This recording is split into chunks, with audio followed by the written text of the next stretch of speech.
Bismillahirrahmanirrahim. Carane i'tidal. Caranya i'tidal. Arti dari i'tidal adalah bangun sangka rukuk, bangun dari rukuk.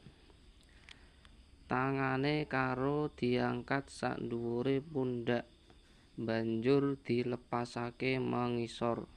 Aja nganti tangane diobah-obahake.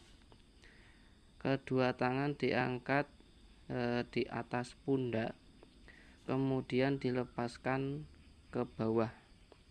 Jangan sampai tangannya digerak-gerakkan. Lan oleh ngadeg supaya sing jejeg kanthi maca Sami'allahu liman hamidah. Dan ketika berdiri supaya ketika berdiri dengan tegak. Jangan bungkuk dan jangan terlalu